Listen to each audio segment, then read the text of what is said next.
젊은 시절의 돌비는 슈퍼볼 경기를 보기 위한 목돈을 마련하려 켄터키의 한 농장으로 향했습니다. 그 당시에는 신문이나 잡지의 모집 공고를 보고 일자리를 구하는 것이 일반적이었습니다. 켄터키주 경기에 들어서자 그는 도로가에 세워진 기이한 표지판들을 발견했습니다. 표지판에는 히치하이킹 금지는 물론 아이들을 발견해도 모른 척 지나치라는 섬뜩한 문구가 적혀 있었습니다. 밤에 도로로 무언가 뛰어들어 치더라도 절대 내리지 말고 경찰서로 직행하라는 경고도 있었습니다. 운전 도중 뒤에서 경찰차가 사이렌을 울리며 돌비의 차량을 갓길에 세웠습니다. 경찰관은 돌비의 신원을 확인하더니 어디로 가는지 꼼꼼하게 캐묻기 시작했습니다. 돌비가 빌이라는 농장주의 이름을 대자 경찰관은 잠시 묘한 표정을 지었습니다.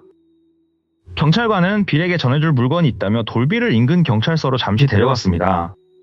경찰서 로비의 벽면에는 이 동네에서 실종된 수많은 사람의 전단지가 빼곡히 붙어 있었습니다. 경찰관은 돌비에게 누구도 믿지 말며 특히 이유 없는 선행을 조심하라고 경고했습니다. 그는 빌이라는 사람이 아주 괴팍하고 위험한 인물이라며 술 먹은 그를 조심하라고 덧붙였습니다. 물건을 챙겨 다시 길을 떠난 돌비는 칠흑 같은 어둠을 뚫고 빌의 농장 입구에 도착했습니다. 농장 입구에서 저택까지는 차를 타고 20분을 더 들어가야 할 정도로 광활하고 고립된 곳이었습니다. 마침내 도착한 저택 앞에는 소총을 든 한 남자가 개를 데리고 마중을 나와 있었습니다.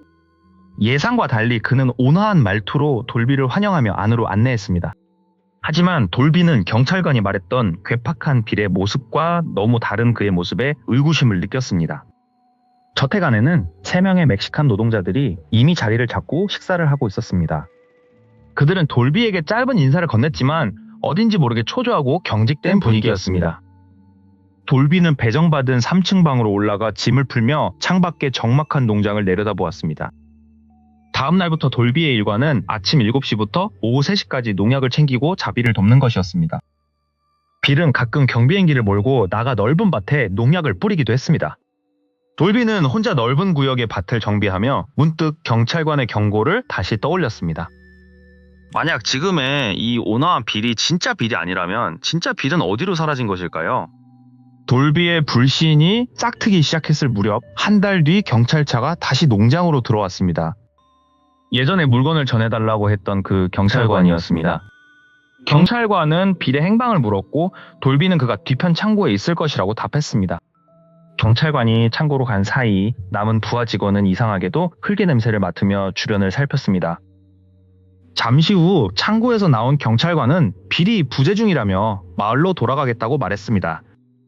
멕시칸 노동자들은 일렬로 서서 경찰차가 멀어질 때까지 손을 흔들었는데 그 모습이 매우 기괴했습니다. 돌비는 빌이 차를 고친다며 창고에 있었는데 어떻게 마을로 나갔다는 것인지 의문이 생겼습니다. 확인을 위해 차고를 향했을 때 그곳에는 정말로 빌의 차가 보이지 않았습니다. 뒤를 돌아선 순간 어느새 산체스가 돌비의 바로 뒤에 서서 무서운 미소를 짓고 있었습니다. 산체스는 왜 이곳에 왔느냐며 낮게 깔린 목소리로 돌비를 다그쳤습니다. 돌비는 물건을 두고 왔다며 대충 둘러대고는 서둘러 자리를 피했습니다. 그날 오후 극심한 피로를 느낀 돌비는 평소보다 일찍 자신의 방으로 올라가 잠이 들었습니다. 한참을 자던 중 1층에서 무언가 깨지고 고함치는 소란스러운 소리에 잠에서 깼습니다. 조심스럽게 계단을 내려가자 거실은 이미 아수라장이 되어 있었습니다. 누군가 뒤에서 돌비를 낚아채더니 무릎을 꿇리고 머리에 총구를 겨누었습니다. 주방 쪽에서는 한 발의 총성이 울려 퍼졌고 경찰들의 다급한 무전소리가 들려왔습니다. 돌비를 처음 안내했던 그 경찰관이 주방에서 나오며 그와 눈을 마주쳤습니다. 그는 지금은 할 말이 없다며 돌비를 경찰서로 연행해 조사를 시작했습니다. 경찰서에서 돌비는 그동안 농장에서 보고 들은 모든 것을 상세히 진술했습니다. 경찰관은 돌비가 만난 빌이 사실은 마을에서 악명 높은 쓰레기 빌이 아니라는 사실을 알려주었습니다. 진짜 빌은 이미 1년 전 실종되었으며 농장의 인부들은 그를 살해하고 시신을 밭에 뿌린 마약 중간 업자들이었습니다. 그들은 외딴 농장을 마약 제조 기지로 사용하고 있었고 돌비 역시 이용 가치가 떨어지면 살해될 운명이었습니다. 만약 그날 낮에 경찰이 집으로 들어갔다면 이미 대기 중이던 그들에게 살해당했을 것이라는 충격적인 말도 덧붙였습니다. 돌비는 운 좋게 살아남아 그 지옥 같은 농장을 벗어날 수 있었습니다. 미국의 광활한 시골에는 이처럼 지도에도 나오지 않는 끔찍한 일들이 지금도 벌어지고 있을지 모릅니다. 돌비는 그날 이후 다시는 낯선 시골의 농장으로 발을 들이지 않겠다고 다짐했습니다. 하지만 과거의 기억을 되짚어보면 그 공포의 서막은 아주 평범한 만남에서 시작되었습니다. 농장 입구에 도착하자 거구의 사내인 빌이 인자한 미소를 지으며 나를 맞이했습니다. 그는 낡은 오버롤 작업복을 입고 있었고 손에는 흙이 잔뜩 묻어 있었습니다. 빌은 멀리서 온 나를 위해 시원한 레모네이드 한 잔을 건네며 환영했습니다. 농장의 첫인상은 광활한 옥수수밭과 평화로운 가축들의 울음소리로 가득한 낙원 같았습니다. 내가 머물 숙소는 본체에서 조금 떨어진 작은 오두막으로 배정되었습니다. 빌은 농장의 경계를 절대 넘지 말라는 단 한 가지의 규칙만을 강조했습니다. 그가 가리킨 숲 너머에는 버려진 폐가들이 몇 채 보였지만 그는 위험한 들짐승 때문이라고 설명했습니다. 다음날 아침부터 나는 본격적으로 옥수수 수확을 돕는 일을 시작했습니다. 켄터키의 태양은 뜨거웠지만 정직한 노동의 땀방울은 나쁘지 않게 느껴졌습니다. 하지만 작업 도중 흙 속에서 녹슨 금속 팔찌 하나를 발견하면서 기묘한 예감이 들었습니다. 농사일에 쓰이기에는 너무나 작고 화려한 장식품이라 누군가 잃어버린 물건 같았습니다. 내가 그것을 빌에게 보여주자 그의 표정은 순식간에 차갑게 굳어버렸습니다. 그는 아무 말 없이 내 손에서 팔찌를 낚아채더니 쓰레기통에 던져버렸습니다. 그날 밤숲 쪽에서 들려오는 날카로운 비명소리에 나는 잠에서 깼습니다. 그것은 짐승의 울음소리라기엔 지나치게 인간의 비명과 닮아 있었습니다. 창밖을 내다보자 멀리 본체 근처에서 손전등 불빛이 어지럽게 춤추고 있었습니다. 빌이 무엇인가를 땅에 묻고 있는 듯한 실루엣이 보였지만 거리가 너무 멀어 확실치 않았습니다. 다음날 아침 빌은 어젯밤에 여우가 닭장을 습격해 소란스러웠다고 웃으며 말했습니다. 하지만 그의 장화에는 어젯밤의 흔적인지 붉은 진흙이 잔뜩 묻어 있었습니다. 며칠 뒤 식료품을 사러 시내로 나갔을 때 마을 사람들의 시선이 심상치 않음을 느꼈습니다. 마트 점원은 내가 빌의 농장에서 일한다는 말을 듣자마자 안색이 창백해졌습니다. 그녀는 조용히 내 손바닥에 거스름돈을 건네며 빨리 그곳을 떠나라고 속삭였습니다. 마을을 벗어나 농장으로 돌아가는 길에 순찰차 한 대가 내 차를 세웠습니다. 차창을 내리자 보안관 배지를 단 중년 경찰이 날카로운 눈빛으로 나를 쳐다봤습니다. 경찰은 면허증을 확인하더니 이 근처에서 실종 사건이 빈번하게 발생하고 있다고 경고했습니다. 그는 특히 혼자 여행하는 청년들이 흔적도 없이 사라지는 일이 많으니 조심하라고 덧붙였습니다. 빌의 농장에 대해서 묻자 그는 잠시 침묵하더니 의미심장한 말을 남겼습니다. 그 땅은 원래 사람을 키우는 곳이 아니었네라는 말이 내 귓가에 맴돌았습니다. 농장으로 돌아온 나는 빌의 친절함이 모두 가식처럼 느껴지기 시작했습니다. 야밤을 틈타나는 빌의 본체 주변을 몰래 탐색해보기로 결심했습니다. 본체의 뒷마당에는 항상 잠겨있는 커다란 지하실 문이 있었습니다. 문틈 사이로 지독한 악취가 새어나왔고 그것은 부패한 고기 냄새 같았습니다. 갑자기 머리 위에서 삐걱거리는 마룻바닥 소리가 들려왔습니다. 빌이 지하실 위층에서 누군가와 격렬하게 다투는 목소리가 희미하게 들렸습니다. 그들을 더 이상 숨길 곳이 없어라는 빌의 낮은 목소리에 소름이 돋았습니다. 나는 들키지 않기 위해 숨을 죽이고 어둠 속으로 몸을 숨겼습니다. 잠시 후 본체의 문이 열리고 빌이 거대한 포대자루를 끌고 밖으로 나왔습니다. 자루가 지나간 자리에는 검붉은 액체가 길게 선을 그리며 남았습니다. 빌이 갑자기 걸음을 멈추고 내가 숨어있는 방향으로 고개를 천천히 돌리기 시작했습니다. 갑자기 거실 아래층에서 무언가 깨지고 부서지는 거친 소음이 고요한 밤의 공기를 찢어버렸습니다. 나는 본능적으로 침대에서 튀어나와 문틈 사이로 아래 상황을 살피기 시작했습니다. 아래층 거실은 이미 무장한 경찰들이 들이닥쳐 아수라장이 되어 있었습니다. 함께 일하던 멕시칸 인부들은 이미 손이 묶인 채 바닥에 거칠게 짓눌려 있었습니다. 주방 쪽에서 날카로운 총성이 한 발 울려 퍼지자 나는 비명을 지르며 바닥으로 엎드렸습니다. 잠시 후 경찰들이 용의자 사살을 외치며 무전기로 상황을 보고하는 소리가 들려왔습니다. 나 역시 거칠게 제압당해 수갑이 채워진 채 차가운 경찰차 뒷좌석으로 옮겨졌습니다. 취조실에서 마주한 경찰관은 나에게 충격적인 사진 한 장을 내밀었습니다. 사진 속의 진짜 빌은 내가 알던 온화한 노인이 아니라 덥수룩한 수염의 거구였습니다. 내가 만난 빌은 진짜 농장주를 살해하고 그 자리를 차지한 마약 유통업자였습니다. 경찰은 농장 지하 창고에서 발견된 끔찍한 시신들의 사진을 추가로 보여주었습니다. 그들은 살해한 피해자들을 농기구로 훼손하여 밭 곳곳에 비료처럼 뿌려왔습니다. 농장은 단순한 일터가 아니라 마약을 제조하고 사람을 도살하는 지옥의 공장이었습니다. 나 역시 3개월의 계약 기간이 끝났다면 그 밭의 일부가 되었을 것이라는 경고가 이어졌습니다. 나는 아무런 돈도 받지 못한 채 간신히 목숨만 건져 그 저주받은 농장을 떠났습니다.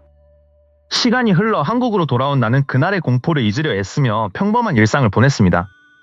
어느 날 나는 우연히 울산에서 렌트카 업체를 운영하는 한 사장님을 만나게 되었습니다.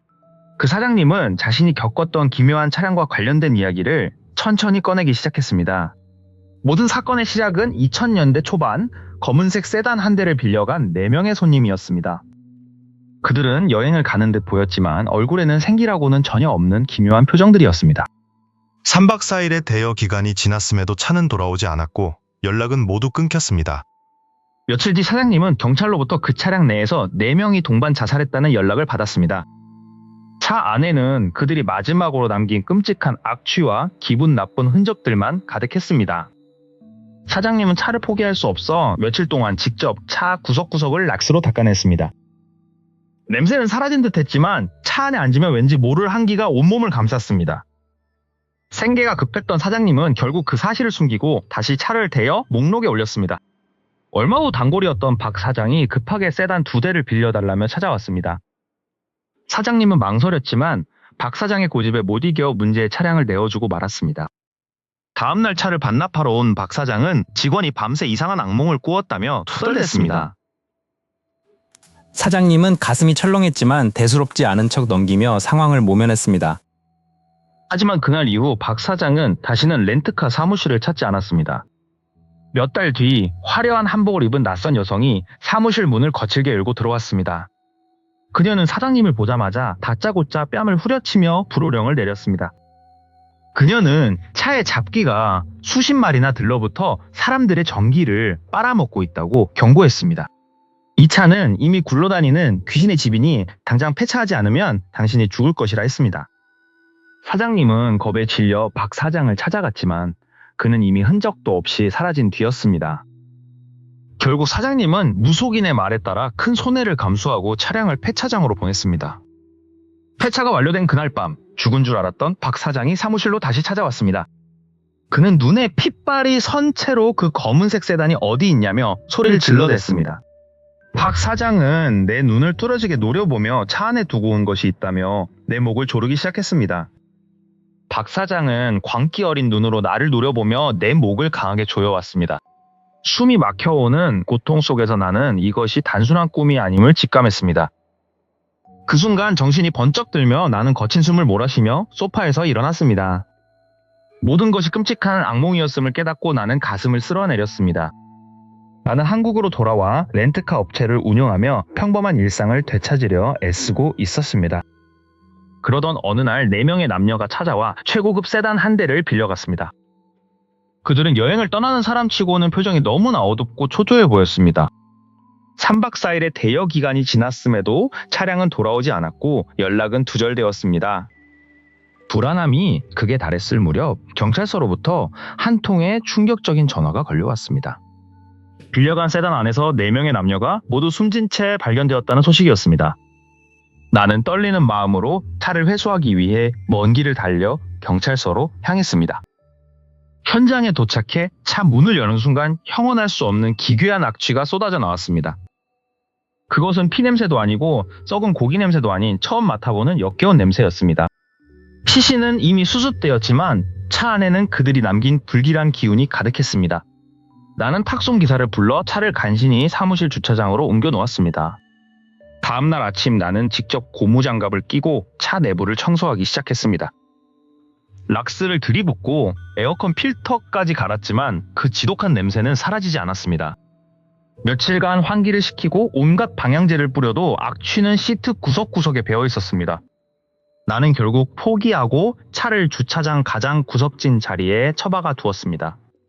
한 달 뒤 단골 손님인 박 사장이 급하게 세단 2대를 빌리러 찾아왔습니다. 나는 사고 차량인 그 세단을 내어주기가 망설여져 수리 중이라고 핑계를 댔습니다. 하지만 박 사장은 운전하는데 지장만 없으면 상관없다며 막무가내로 차를 요구했습니다. 결국 나는 찜찜한 마음을 억누른 채 할인을 해주는 조건으로 차키를 건넸습니다. 박 사장의 직원이 운전석에 올라타자 차의 전조등이 기괴하게 깜빡였습니다. 그들이 떠난 뒤에도 나는 왠지 모를 죄책감과 불안감에 업무에 집중할 수 없었습니다. 다음날 박 사장은 무사히 차를 반납하러 왔고 별다른 문제는 없었다고 말했습니다. 다만 함께 왔던 직원이 밤새 지독한 악몽을 꾸었다며 투덜댔다는 말을 덧붙였습니다. 나는 그저 우연이겠거니 생각하며 다시 차를 정비해 주차장에 세워두었습니다. 시간이 흘러 그 차에 대한 기억이 흐릿해질 때쯤 한복을 곱게 차려입은 여인이 찾아왔습니다. 그녀는 다짜고짜 내 뺨을 세차게 때리며 나를 매서운 눈초리로 노려보았습니다. 여인은 내가 팔지 말아야 할 것을 팔고 있다며 소리를 지르기 시작했습니다. 어리둥절해하는 나에게 그녀는 저 구석에 박힌 차가 보이지 않느냐고 물었습니다. 그녀는 그 차에 수많은 잡기들이 들끓어 사람들을 숙주로 삼고 있다고 경고했습니다. 당장 저 차를 폐차하지 않으면 너 또한 무사하지 못할 것이라는 끔찍한 예언이었습니다. 나는 그녀가 무속인임을 직감하고 그녀의 말을 따르기로 결심했습니다. 하지만 아직 할부금이 남은 비싼 차량을 폐차하는 것이 쉽지만은 않았습니다. 그날 밤 사무실 소파에서 잠이 든 나는 다시 한번 가위에 눌리고 말았습니다. 침대 밑에서 검은 손이 다시 올라와 내 발목을 낚아채는 것을 보았습니다. 귓가에는 살려달라는 울음소리와 비웃음소리가 뒤섞여 들려왔습니다. 간신히 정신을 차리고 눈을 떴을 때 사무실 유리창 너머로 박 사장이 기괴하게 웃으며 나를 지켜보고 있었습니다. 사무실 유리창 너머로 기괴하게 웃던 박 사장의 모습은 찰나의 환영처럼 사라졌습니다. 나는 떨리는 손으로 가슴을 진정시키며 박 사장이 서 있던 빈 공간을 한참 동안 노려보았습니다. 며칠 후 정비를 마친 세단은 겉보기엔 멀쩡해 보였지만 차 문을 열 때마다 미세한 썩은 내가 코끝을 찔렀습니다. 나는 에어컨 필터를 수차례 교체하고 실내 세차를 반복했지만 그 불쾌한 냄새는 시트 깊숙이 박힌 듯 사라지지 않았습니다. 결국 차량은 예약 리스트에 다시 올랐고 첫 번째 손님으로 정장 차림의 젊은 영업사원이 차를 빌려갔습니다. 다음날 새벽 그 영업사원에게서 비명 섞인 전화가 걸려와 차 안에서 누군가 자신을 지켜보고 있다고 울먹였습니다. 그가 본 것은 뒷좌석에 앉아 고개를 숙이고 기괴하게 흐느끼던 4명의 형체였다고 그는 증언했습니다. 차량을 회수한 뒤 나는 다시 한번 내부를 살폈지만 뒷좌석에는 차가운 냉기만이 감돌고 있었습니다. 두 번째로 차를 빌려간 연인들은 여행 도중 갑작스러운 환각에 시달려 고속도로 갓길에 차를 버리고 도망쳤습니다. 그들은 에어컨 환풍구에서 머리카락이 쏟아져 나오고 라디오에서 죽은 이들의 이름이 호명되었다고 주장했습니다. 소문은 금세 퍼졌고 해당 차량은 귀신 들린 차라는 꼬리표가 붙어 구석진 주차장에 방치되었습니다. 어느 날 밤 퇴근하려던 나는 아무도 없는 그 차의 전조등이 스스로 깜빡이는 것을 목격하고 굳어버렸습니다. 차 안에서는 누군가 유리창을 손톱으로 긁는 듯한 날카로운 소음이 사방으로 울려 퍼졌습니다. 나는 공포에 질려 사무실로 뛰어 들어갔지만 전화기에서는 이미 죽은 박 사장의 목소리가 흘러나오고 있었습니다. 수화기 너머의 목소리는 그 차를 빌려줘서 고맙다며 소름 끼치는 웃음을 멈추지 않았습니다. 다음날 아침 차량의 모든 문이 활짝 열려있는 것을 발견했을 때 내 이성은 한계에 다다랐습니다. 시트 위에는 정체를 알 수 없는 검은 액체가 흥건했고 천장에는 수십 개의 손바닥 자국이 찍혀 있었습니다. 나는 이것이 단순한 사고 차량의 문제가 아니라 무언가 거대한 악의가 차에 깃들었음을 직감했습니다. 그때 한복을 곱게 차려입은 낯선 여성이 사무실 마당으로 천천히 걸어 들어오는 것이 보였습니다. 그녀는 내 앞으로 다가오더니 아무런 예고도 없이 내 뺨을 강하게 내리쳤습니다. 그녀의 눈빛은 분노로 이글거렸고 나를 향해 죄 없는 사람들을 죽음으로 몰아넣고도 무사할 줄 알았느냐며 호통쳤습니다. 나는 억울함에 항변하려 했지만 그녀의 다음 말에 혀가 굳어버리고 말았습니다. 그녀는 저 구석에 방치된 세단을 가리키며 그 안에 수많은 잡귀들이 서로를 뜯어먹으며 웅크리고 있다고 말했습니다. 내가 차를 빌려줄 때마다 그 잡귀들이 손님들의 등에 올라타 도시 곳곳으로 퍼져나가고 있었다는 충격적인 사실이었습니다. 무속인은 당장 차를 폐차하지 않으면 내 목숨뿐만 아니라 내 가족들까지도 무사하지 못할 것이라고 경고했습니다.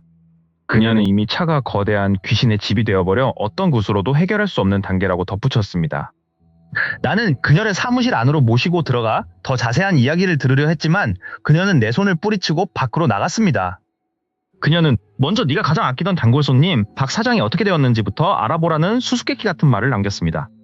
나는 그 길로 박 사장의 사무실로 전화를 걸었지만 수신인 불명이라는 기계적인 안내음만 반복되었습니다. 직접 찾아간 박 사장의 공장은 이미 폐허가 되어 있었고 근처 주민들은 그런 공장은 존재한 적도 없다고 말했습니다. 나는 온몸에 소름이 돋으며 내가 그동안 차를 빌려주었던 박 사장이 과연 살아있는 사람이었는지 의심하기 시작했습니다. 길을 잃고 헤매던 중 우연히 발견한 작은 남자에서 나는 다시 그 한복 입은 무속인과 마주쳤습니다. 그녀는 이미 모든 것을 알고 있었다는 듯 고개를 끄덕이며 차를 폐차할 준비가 되었느냐고 물었습니다. 나는 당장 차를 없애겠다고 약속했고 그녀는 한 가지 절대적인 금기 사항을 내게 일러주었습니다. 누군가 찾아와 차의 행방을 물으면 절대 폐차했다고 말하지 말고 빌려주었다고 거짓말을 하라는 것이었습니다. 나는 공포에 질려 서둘러 암자를 빠져나와 폐차장으로 향했고 비명을 지르는 듯한 엔진 소리를 뒤로하며 차를 넘겼습니다. 사무실로 돌아와 소파에 쓰러지듯 잠든 나를 깨운 것은 누군가 거칠게 어깨를 흔드는 손길이었습니다. 눈을 떴을 때 내 앞에는 실종되었다던 박 사장이 상기된 얼굴로 서서 차를 내놓으라고 소리를 지르고 있었습니다. 나는 무속인의 경고를 떠올리며 차가 이미 렌트되어 일주일 후에나 돌아온다고 가까스로 거짓말을 했습니다. 박 사장은 의심스러운 눈초리로 나를 한참 노려보더니 차를 숨긴 건 아니겠지? 라며 사무실 구석구석을 뒤지기 시작했습니다. 박 사장은 거칠게 소파를 밀어내며 사무실 바닥을 샅샅이 훑었습니다. 나는 그의 광기 어린 눈빛을 보며 차마 입을 떼지 못하고 구석에 서 있었습니다. 그때 문 위의 종소리가 요란하게 울리며 차가운 바람이 사무실 안으로 들이닥쳤습니다. 한 노파가 검은 한복을 차려입고 문지방을 넘으며 우리를 쏘아보았습니다. 그녀는 박 사장의 행동을 멈추게 하듯 지팡이로 바닥을 강하게 내리쳤습니다. 노파의 입술이 가늘게 떨리더니 썩은 비린내가 진동을 하는구나라며 일갈했습니다. 박 사장은 당황한 기색이 역력했지만 노파의 기세에 눌려 뒷걸음질 쳤습니다. 무속인은 나를 향해 고개를 돌리더니 그 차를 어디에 두었느냐고 물었습니다. 나는 떨리는 손으로 창밖 너머 주차장 구석에 세워진 검은 세단을 가리켰습니다. 주차장 외등 아래 홀로 서 있는 세단은 평소보다 훨씬 더 무거워 보였습니다. 노파는 신발도 신지 않은 채 맨발로 주차장을 향해 걸어나갔습니다. 우리도 그녀의 뒤를 쫓아 차가운 밤 공기가 가득한 외부로 나섰습니다. 차에 가까워질수록 코를 찌르는 듯한 부패한 냄새가 다시 진하게 풍겨왔습니다. 무속인은 차 주변을 천천히 돌며 낮은 목소리로 알 수 없는 주문을 외우기 시작했습니다. 갑자기 차 안에서 누군가 유리창을 손바닥으로 치는 듯한 둔탁한 소리가 들렸습니다. 깜짝 놀라 뒤로 물러섰지만 차 안에는 분명 아무도 없었습니다. 노파는 지팡이로 차의 보닛을 내리치며 이 잡기들아 당장 물러나지 못할까 라고 소리쳤습니다. 그 순간 세단의 전조등이 제멋대로 깜빡거리며 기괴한 소음을 내뱉었습니다. 차창 너머로 수십 개의 창백한 손들이 시트 사이에서 뻗어나오는 환상이 보였습니다. 노파는 숨을 거칠게 몰아쉬며 겨우 주문을 멈추고 우리를 돌아보았습니다. 그녀는 박 사장의 멱살을 잡듯 끌어당기며 이 차는 이미 죽은 자들의 집이 되었다고 경고했습니다. 단순한 자살 사건이 아니야. 이 차 자체가 악귀를 끌어모으는 구멍이 됐어라고 그녀는 덧붙였습니다. 박 사장은 떨리는 목소리로 그럼 어떻게 해야 합니까? 라고 물었습니다. 노파는 한치의 망설임도 없이 내일 해가 뜨기 전에 이 차를 폐차장으로 보내라고 명령했습니다. 철을 녹이지 않으면 여기 있는 사람들 모두가 재물이 될 것이라는 무시무시한 말도 있지 않았습니다. 나는 폐차 비용과 절차를 생각하며 머릿속이 복잡해졌지만 차의 기운은 이미 감당할 수준이 아니었습니다. 노파는 경고를 마친 뒤 뒤도 돌아보지 않고 어둠 속으로 사라졌습니다. 주차장에는 이제 박 사장과 나 그리고 저주받은 세단만이 덩그러니 남겨졌습니다. 박 사장은 말없이 담배를 한 대 피워 물었지만 손은 여전히 떨리고 있었습니다. 나는 그에게 전화를 걸어 당장 견인차를 부르자고 제안했습니다. 하지만 박 사장은 대답 대신 차의 뒷문을 뚫어지게 쳐다보기만 했습니다. 저기 방금 누가 움직이지 않았나? 라고 그가 낮은 목소리로 속삭였습니다. 뒷좌석 어둠 속에서 하얀 소복을 입은 여자의 형상이 아주 잠깐 나타났다 사라졌습니다. 우리는 소리를 지르며 사무실 안으로 도망쳐 들어가 문을 잠갔습니다. 사무실 안에서도 우리는 창문을 가리고 숨을 죽인 채 밖을 살폈습니다. 세단은 아무 일도 없었다는 듯 고요하게 그 자리에 머물러 있었습니다. 박 사장은 결국 결심한 듯 바닥에 주저앉아 머리를 감싸 주었습니다. 내일 아침 일찍 폐차업자를 부르겠네. 더는 못 버티겠어라고 그가 중얼거렸습니다. 하지만 그날 밤 사무실 밖에서 차 문이 열리고 닫히는 소리가 끊임없이 들려왔습니다. 새벽이 오기 직전 누군가 사무실 문을 아주 조심스럽게 두드리는 소리가 들리기 시작했습니다. 새벽의 정적을 깨고 사무실 문을 두드리는 소리는 마치 지옥에서 들려오는 노크 소리 같았습니다. 나는 숨을 죽인 채 무속인이 일러준 대로 절대로 대답하지 않고 문 쪽을 응시했습니다. 문 밖에서 들려오는 목소리는 분명 오랫동안 우리 가게를 이용하던 단골 손님의 것이었습니다. 하지만 그 목소리는 평소와 달리 금속을 긁는 듯한 기괴한 울림이 섞여 있었습니다. 그는 당장 차를 빌려야 한다며 점점 더 거칠게 문을 두드리기 시작했습니다. 문틈 사이로 보인 그의 손가락은 마디가 비정상적으로 길고 피부가 창백했습니다. 무속인은 이 손님이 바로 그 차를 차지하러 온 악귀의 조종을 받는 존재라고 경고했었습니다. 나는 떨리는 손으로 책상 아래 숨겨둔 보따리를 꽉 쥐었습니다. 밖에서는 이제 손톱으로 문을 긁는 소름 끼치는 소리가 울려 퍼졌습니다. 저것이 안으로 들어오는 순간 나의 목숨은 끝날 것이라는 직감이 들었습니다. 무속인이 알려준 마지막 방법은 뒷문을 통해 절대로 뒤를 돌아보지 않고 달아나는 것이었습니다. 나는 구두를 벗어 손에 들고 양말만 신은 채 조심스럽게 발을 뗐습니다. 그때 갑자기 밖에서 들리던 소음이 뚝 끊기고 정막이 찾아왔습니다. 잠시 후 사무실 안의 모든 전화기가 동시에 울리기 시작했습니다. 발신자 표시 제한으로 걸려온 그 전화들은 끊임없이 비명을 지르듯 울어댔습니다. 나는 정신을 다잡고 뒷문의 빗장을 아주 천천히 들어 올렸습니다. 문이 열리며 삐걱거리는 소리가 났을 때 내 심장은 멈추는 줄 알았습니다. 밖으로 한 발자국을 내딛자마자 등 뒤에서 거대한 충격음이 들렸습니다. 그것이 안으로 들어왔음을 깨달은 나는 뒤도 돌아보지 않고 골목을 달렸습니다. 차가운 공기가 폐를 찔렀지만 멈추면 죽는다는 생각뿐이었습니다. 달리는 내내 뒤쪽에서 무거운 구두 소리가 기이한 리듬으로 나를 뒤쫓았습니다. 나는 무속인이 미리 준비해둔 소형 트럭이 세워진 공터에 도착했습니다. 열쇠를 꽂고 시동을 걸었지만 엔진은 기침하듯 꺼져버렸습니다. 창밖으로 손톱이 유리를 긁는 듯한 소름 끼치는 소리가 다시 들려왔습니다. 나는 눈을 감고 간절히 기도하며 마지막으로 시동을 걸었습니다. 다행히 굉음과 함께 엔진이 살아났고 나는 가속 페달을 끝까지 밟았습니다. 백미러로 본 공터에는 그 단골 손님이 비정상적으로 꺾인 자세로 서서 나를 멀뚱히 바라보고 있었습니다. 나는 그 도시를 떠나 연고가 전혀 없는 시골 마을로 숨어들었습니다. 무속인은 내 이름과 신분을 모두 지우고 평생 조용히 살아야만 그 저주에서 벗어날 수 있다고 했습니다. 수년간 일궈온 렌트카 사업과 모든 재산을 버렸지만 목숨을 건진 것만으로도 감사했습니다. 그 문제의 차량은 결국 폐차장에서 압축되어 영원히 사라졌다는 소식을 나중에 들었습니다. 하지만 폐차 작업 중에 인부들이 차량 내부에서 정체불명의 검은 머리카락 뭉치를 발견했다고 합니다. 더 소름 돋는 것은 그 차를 마지막으로 빌리러 왔던 단골 손님은 이미 석 달 전에 행방불명된 상태였다는 사실이었습니다. 그렇다면 그날 밤 내 사무실 문을 두드렸던 존재는 대체 무엇이었을까요? 이제 나는 산속에서 작은 밭을 일구며 평범한 노인으로 살아가고 있습니다. 가끔 꿈속에서 그 기괴한 세단의 엔진 소리가 들려올 때면 소스라치게 놀라 잠에서 깨곤 합니다. 세상에는 과학적으로 설명할 수 없는 인간의 영역을 넘어선 원한이 존재합니다.